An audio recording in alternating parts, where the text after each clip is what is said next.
Eco-Factory. This man keeps tightening screws non-stop. He does not even have time to scratch an itch. But the heartless boss is still not satisfied. He orders his men to turn the speed to the maximum. Jack and the workers grit their teeth and keep going. As long as one screw is missed, he has to crawl back in and keep tightening. Luckily, a coworker pulls him out in time. At that moment, the coworker urgently calls for a stop, but by accident, Jack is sent back in again. Fortunately, he finds a thin chance to survive in the gap. Even so, he does not stop tightening screws.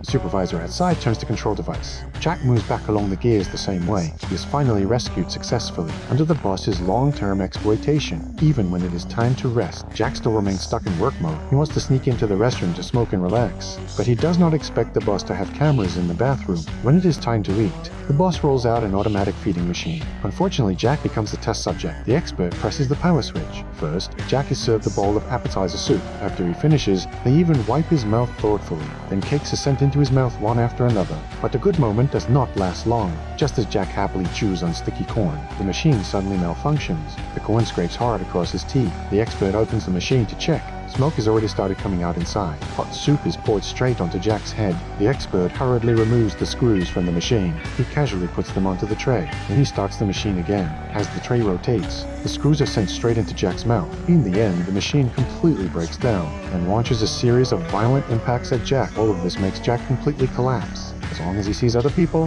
he cannot stop himself from wanting to tighten screws, no matter if it is a man or a woman. As long as something looks like a screw, he rushes up and twists it a few times. At this moment, the boss's wife walks toward him. Jack sees the two buttons on her chest. His eyes light up instantly. He charges straight toward the woman. She runs in terror while screaming for help. In the end, Jack is arrested as a troublemaker and sent to prison. Although there is no freedom in prison, Jack feels a sense of relief he has never felt before. At least he does not have to tighten screws 24 hours a day. At lunch, an inmate brings in something mysterious. Because he's afraid of being discovered by the guards, he pulls it into a seasoning shaker. Unaware, Jack picks up the shaker and shakes it hard all over his plate. By the time lunch ends, Jack is clearly feeling the effects. As everyone lines up to return to their cell, Jack staggers and walks outside instead.